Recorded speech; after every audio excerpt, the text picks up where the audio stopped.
बोलिए सतगुरुदेव की जय, बोलिए बंदी छोड़ कबीर साहेब की जय, बंदी छोड़ गरीबदास जी महाराज की जय, स्वामी रामदेवानंद जी महाराज की जय, बंदी छोड़ सतगुरु रामपाल जी महाराज की जय। हाँ तो भक्तों, आज मैं आप लोगों के सामने एक छोटी सी कहानी, एक लेवा एक देवा दूतम, कोई किसी का पिता न पूतम। अभी मजा आएगा ना भिड़ो। एक किसान के घर एक पुत्र उत्पन्न हुआ। पुत्र 8 वर्ष का हुआ जो तो पत्नी की मृत्यु हो गई। किसान के पास 16 एकड़ जमीन थी। कुछ वर्ष पश्चात किसान ने दूसरी शादी की। उस पत्नी से भी एक पुत्र उत्पन्न हुआ। कुछ वर्ष पश्चात उस पत्नी की भी मृत्यु हो गई। किसान का प्रथम पत्नी वाला पुत्र 16 वर्ष का हुआ। उसका विवाह कर दिया। क्या बात है सर, क्या बात है सर, क्या बढ़िया बात है। छोटा लड़का 10-12 वर्ष की आयु में रोगी हो गया। कुछ दिन उपचार कराया। फिर बड़े भाई ने अपनी पत्नी से विचार किया कि उपचार पर क्यों खर्च किया जाए। यदि मर गया तो इसके हिस्से के 8 एकड़ जमीन अपने पास रह जाएगी। यह विचार करके पड़ोस के गांव से जो वैद्य उपचार के लिए आता था उससे कहा कि इस लड़के को औषधि में विष मिलाकर दे दो, हम आपको धन दे देंगे। 500 रुपए के लालच में वैद्य ने उस लड़के को औषधि में विष खिलाकर मार दिया। गांव वालों को बताया गया कि रोग के कारण मृत्यु हो गई। किसी को शंका नहीं हुई। बच्चे की मृत्यु रोग के कारण हुई मान ली। उस मौसी के बेटे को की मृत्यु के 1 वर्ष पश्चात बड़े भाई को पुत्र प्राप्त हुआ। खुशी का ठिकाना नहीं रहा। बच्चे के जन्म की खुशी में क्या बात है सर, क्या बात है सर, क्या बढ़िया बात है। पूरे गांव में मिठाई बांटी गई। उसके पश्चात कोई संतान नहीं हुई। इकलौते पुत्र को प्रेम से पाला। अच्छा घी दूध दही खिला पिलाकर हष्ट पुष्ट कर दिया। 16 वर्ष की आयु में विवाह कर दिया। उस समय बाल विवाह को गर्व की बात माना जाता था। वह लड़का रोगी हो गया। वैद्य पर वैद्य बुलाए, महंगे से महंगी औषधि खिलाई, परंतु व्यर्थ रहा।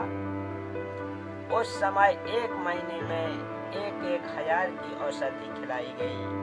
हीरा तथा मोती भस्म भी हीरा तथा मोती भस्म भी औषधि में मिलाकर लड़के को खिलाया गया, जिस कारण से 8 एकड़ जमीन भी बेचनी पड़ी। परंतु रोग घटने की बजाय बढ़ता ही चला गया और अंतिम दिन आ गया। लड़के का पिता चिंतित अवस्था में पुत्र के पास बैठा था। उसी समय लड़का बोला, भाई साहब एक काम कर।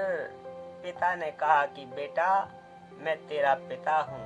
लड़का बोला कि मैं तेरा वह भाई हूँ जिसको आपने विष देकर मरवाया था।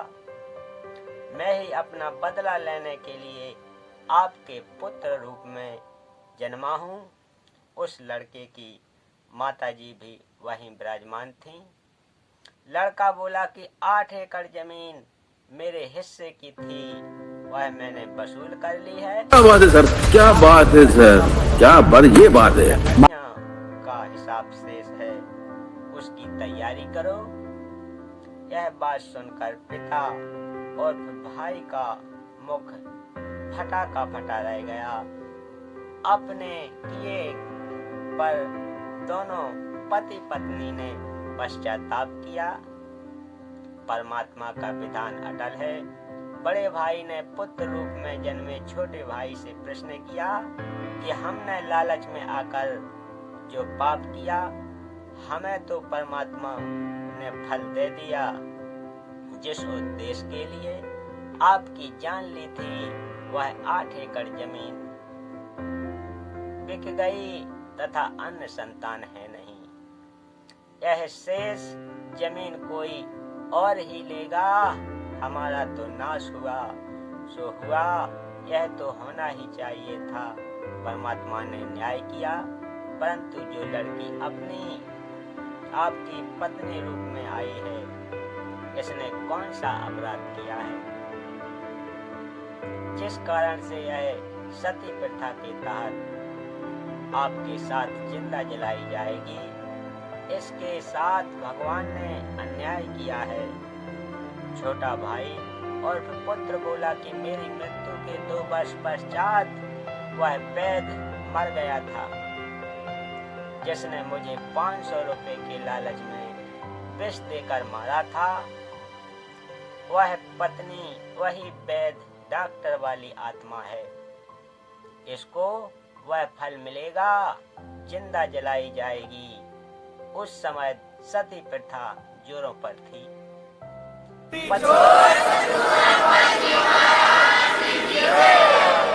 उसी चिता में जलाया जाता। प्रिय पाठकों, विचार करो, परमात्मा की दृष्टि से कुछ नहीं छुपा है। जैसा करोगे वैसा भरना पड़ेगा।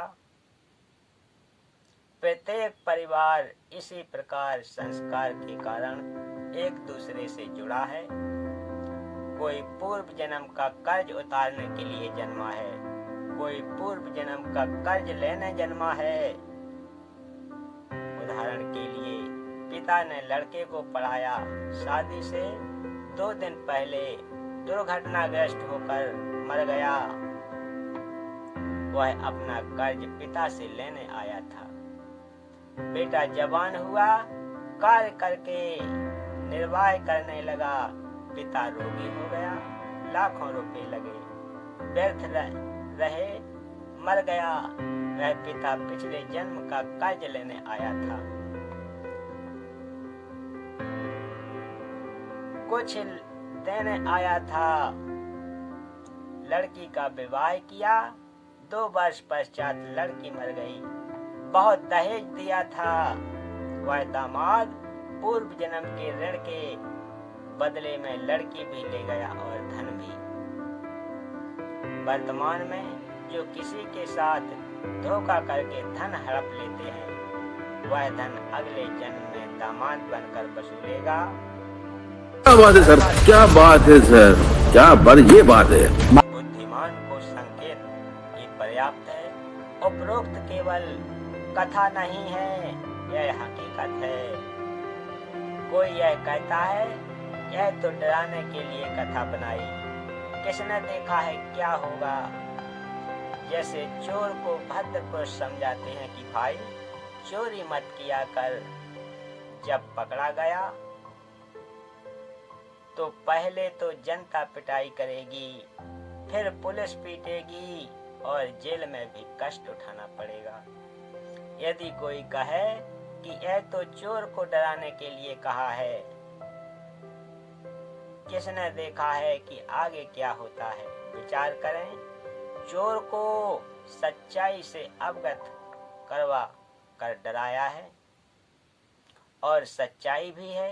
यदि चोर सच्चाई से डरकर चोरी करना त्याग देगा तो उसकी भलाई है। यदि कहेगा कि किसने देखा है आगे क्या होगा, उसके साथ वह सब गुजरेगी जो पहले बताई गई थी। इस प्रकार जो उपरोक्त कथा को केवल समझाने डराने के लिए ही मानेगा तो दुर्भाग्य होगा। इसको इतनी ही सत्य समझना जैसे चोर को सतर्क किया है। बोलिए सत्य गुरुदेव की जय। बोलिए पंडित छोड़ सतगुरु रामपाल जी महाराज की जय। तो भक्तों, आज की कथा का समापन यहीं करते हैं। मिलते हैं अगली कथा में।